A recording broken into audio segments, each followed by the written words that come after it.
la crisis asociada a la expansión del coronavirus, COVID-19, está teniendo y va a seguir teniendo unas implicaciones extraordinariamente importantes sobre la banca. Es probablemente uno de los sectores en los que de forma tanto directa como indirecta pues va a tener mayores implicaciones, ¿no? esta crisis. De entrada, en la parte, si se quiere, más adversa, en la medida en que la valoración bursátil de los bancos representa siempre un componente más procíclico y ha sufrido hasta la fecha pues mucho más que la media de los sectores cotizados. La caída de las cotizaciones en los bancos europeos en general pues ha sido hasta la fecha del orden de 40 y tantos % frente a 30% que ha caído la media de los sectores. Esa caída de las cotizaciones lo que refleja es la preocupación de los mercados y de los inversores por un impacto adverso en las cuentas de resultados, no solo del presente año, sino de años próximos, por diferentes motivos. El más inmediato, el deterioro de la solvencia, de la calidad crediticia de muchos de los prestatarios de los bancos, que se va a traducir en importantes tasas de impago. Ese deterioro, relacionado con el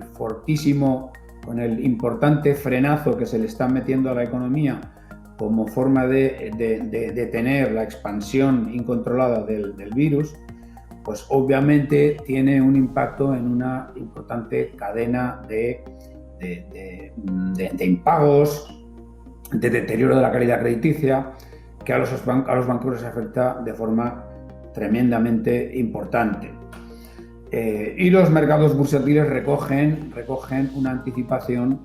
en ocasiones quizá demasiado virulenta y quizá demasiado pendular. En este sentido, y desde el reconocimiento de que ese deterioro en la solvencia, en la calidad crediticia de muchos de los prestatarios es lo que ha provocado la toma de decisiones por parte de gobiernos, de la práctica totalidad de países, entre ellos el nuestro, para tratar de minimizar o de paliar parcialmente ese impacto. No tanto por ayudar a los bancos, que no se trata de eso, sino por reducir el impacto que sobre una hipotética cadena de suspensiones de pagos, incluso de quiebras empresariales, pudiera darse como consecuencia del importante colapso al que se enfrentan muchas empresas a las que de repente les cae la facturación, les cae a cero. Pensemos en todas aquellas empresas que se han visto obligadas a cerrar su actividad, o bien por imperativo normativo, como es todas las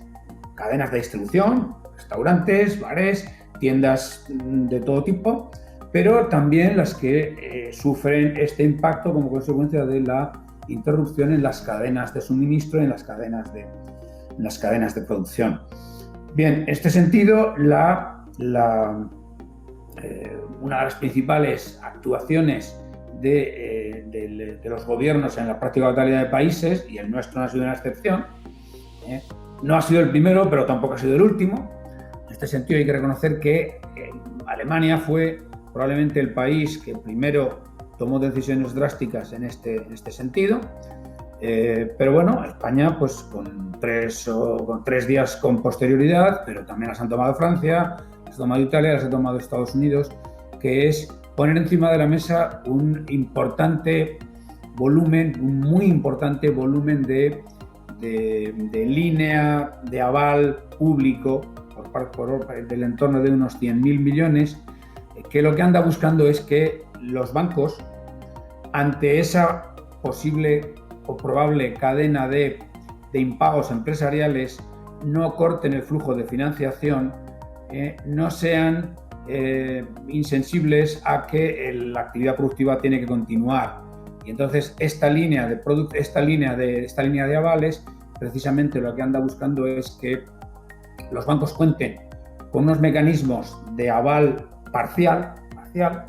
estaríamos hablando de avales entre el 50 y el 75% aproximadamente, todavía no conocemos los detalles, y con estos avales lo que se pretende es que los bancos puedan hacer frente a esas disrupciones, a esas interrupciones en el pago de la deuda a que las empresas se enfrentan.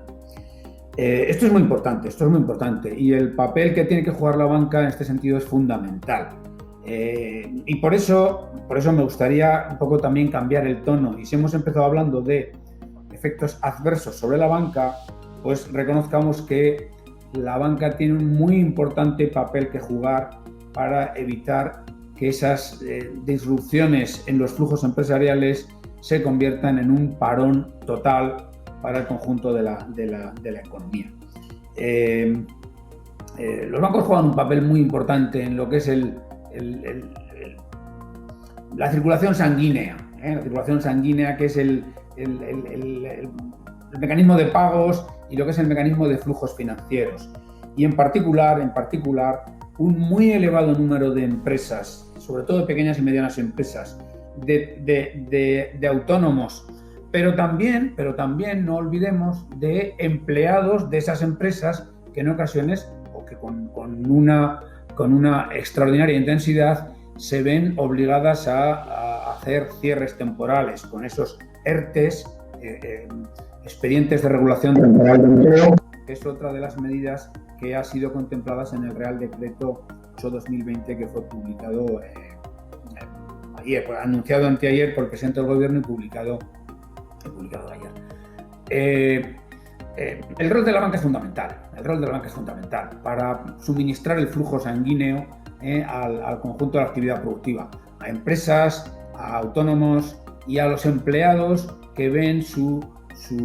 renta disminuida y por tanto su capacidad de hacer frente a sus obligaciones.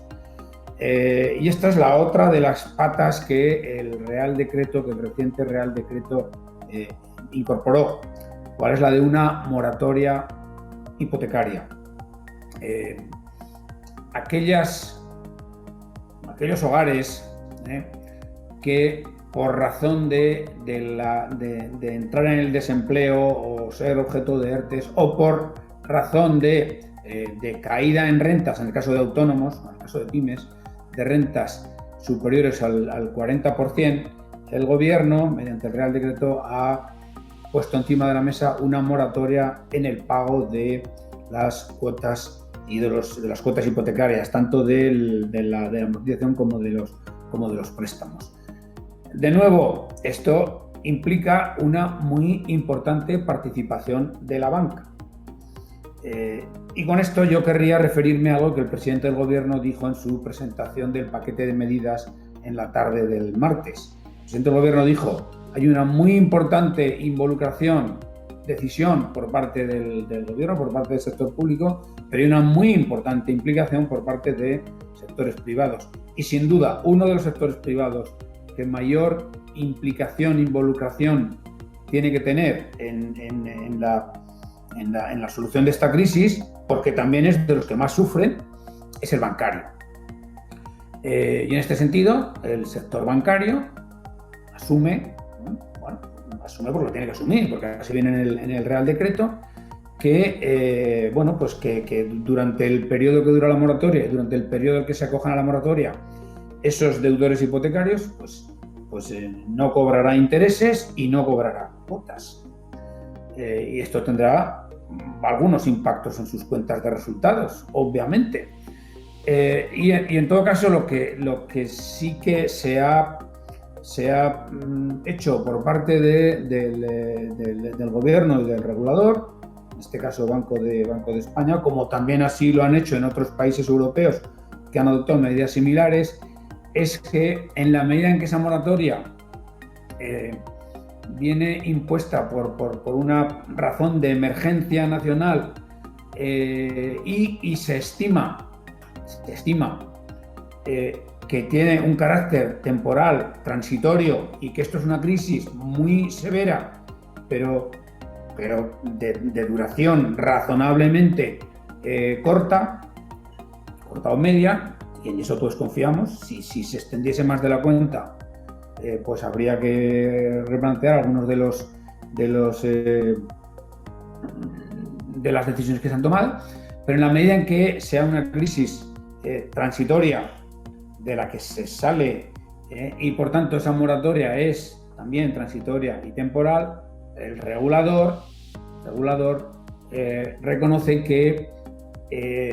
esos préstamos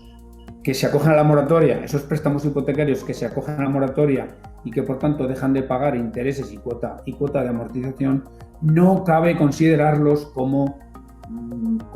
deterioro, como préstamo deteriorado, ni préstamo moroso, ni préstamo deteriorado, ni préstamo en vigilancia especial, y por tanto no se exige la aportación de provisiones asociada a esos préstamos. Esto es un alivio importante, puesto que de lo contrario el impacto en las cuentas de resultados de los bancos sería extraordinariamente dañino. Y si se quiere que efectivamente que la banca asuma ese impago y por tanto no provoque una ejecución incontrolada de garantías hipotecarias, pues obviamente la regulación tiene que otorgar o tiene que permitir ese alivio temporal, transitorio también, en las cuentas de resultados en la parte que hace a provisiones. Esto en el ámbito hipotecario. En el ámbito de préstamos no hipotecarios, fundamentalmente de préstamos a pymes, de préstamos a autónomos, incluso de préstamos a grandes empresas, que también los hay. Aquí no se ha decretado moratoria, pero sí que es aquí donde juega un papel muy relevante esa línea que he mencionado anteriormente de esos 100.000 millones que el Real Decreto ha puesto encima de la mesa por parte del Gobierno para conceder avales a los bancos en su financiación. Una financiación que iría orientada fundamentalmente a refinanciar, entre comillas, o a impedir que esas empresas, que esos pymes, que esos autónomos que no pueden hacer frente a los vencimientos de su financiación, pues que no entren automáticamente en cláusulas de incumplimiento, de liquidación, de disolución, etcétera, etcétera. Con esta línea de avales lo que se pretende es efectivamente que los bancos utilicen esa línea de avales para refinanciar esos vencimientos a los que las empresas no pueden hacer frente y con ello se evite una cadena de incumplimientos. ¿Por qué era tan importante la aportación de esos avales? Avales, por cierto, que vienen a completar la línea de liquidez que desde el Banco Central Europeo se ha otorgado, una nueva línea de liquidez conocida por sus siglas en inglés, LTRO, Long Term Refinance Operations, que otorga una facilidad de liquidez a los bancos para que lleven a cabo sus operaciones de financiación. Entonces, el Banco Central otorga liquidez, pero con liquidez no basta. ¿Por qué no basta? Pues porque los bancos tienen que cumplir unas normas regulatorias, están sometidos a una muy exigente regulación y supervisión y tienen que cumplir también con unas muy estrictas exigencias de capital. Bien, pues esos préstamos a empresas y muy especialmente en el caso de empresas en dificultades consumen capital. Y en estos momentos, pues los bancos no pueden, bajo ningún concepto, apelar a conseguir nuevo capital. Por eso he comenzado hablando de la evolución en bolsa de los bancos. Si la evolución en bolsa de los bancos, de todos los bancos cotizados en toda Europa, y entre ellos España, ha sufrido de forma tan brutal, pues obviamente los bancos no pueden captar capital en estos momentos. Y si no pueden captar capital, bajo ningún concepto, por tanto, no se puede exigir o no se puede pretender que otorguen financiación a empresas en dificultades consumiendo capital adicional, porque es un capital que no tienen y por tanto pues estaríamos provocando problemas hipotéticos de estabilidad financiera o de inestabilidad financiera. Y es a eso a lo que responde esta política de avales, que comenzó la semana pasada, comenzó el gobierno alemán el jueves 12, con esa puesta en marcha de una línea de avales, creo que en el caso alemán se cifraba en del orden de 200 o 300.000 millones. Hay que reconocer que Alemania es en habitantes el doble que España y en PIB el triple, por tanto es lógico que la línea de avales fuera mucho más elevada. Línea de avales que andaba buscando lo mismo que con lo que luego ha respondido también el gobierno de España, lo mismo. Esos avales lo que permiten es que el riesgo crediticio, el riesgo que los bancos asumen al dar crédito a esas empresas en dificultades, sea en parte compensado o asumido o absorbido en parte entre un 50 y un 75%, hasta un 80% se llegó en el caso alemán, por el sector público, y de esa manera el riesgo residual que le queda a la banca es solo del orden del 25 a 50%. Con eso el consumo de capital se reduce algo y no se incurre en esa hipotética reducción de los coeficientes de solvencia de los bancos. Se trata, por tanto, de una combinación. El Banco Central otorga liquidez, el Estado da avales y los bancos ponen el resto del consumo de la absorción de riesgo de crédito, de tal manera que no se produzca esa disrupción. Y esta es la otra muy importante dimensión, o la otra muy importante pata de ese rol de los bancos en la ayuda a la superación de esta crisis. Porque, repito, y por un poco por casi terminar como hemos empezado, los bancos son, en la medida en que están detrás de todos los impagos que se vayan produciendo como consecuencia de esta muy severa crisis que está afectando a muchísimas empresas, muchísimos autónomos, muchísimos empleados de este país, pues que ese impacto que los bancos sufren en primera derivada, en la medida que son quienes tienen que recibir el reembolso de sus préstamos, bueno, pues los bancos también tienen un importante papel que jugar en el alivio de esas necesidades financieras, y al mismo tiempo en que el tejido productivo no se venga abajo. Bueno, pues precisamente con una apropiada combinación de liquidez suministrada por parte del Banco Central, avales suministrados por parte del Estado y toma de decisiones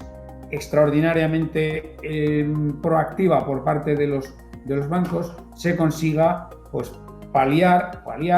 no sé si reducir, si eliminar completamente, pero sí paliar de forma notable, de forma importante, el impacto que sobre la disrupción del tejido productivo pudiera tener una cadena de impagos como la que necesariamente se pone de manifiesto en la medida en que una muy importante parte de la economía por razones, por otro lado, por razones a las que no nos podemos negar, a las que no nos podemos oponer, y es esas medidas de contención drásticas de la propagación del coronavirus. Y ese es el rol que la banca tiene que jugar, está jugando, y que confiemos en que contribuya con ello a que la superación de esta crisis, o a que los impactos económicos de esta crisis sean los menores posibles, pero que lo van a ser, en todo caso.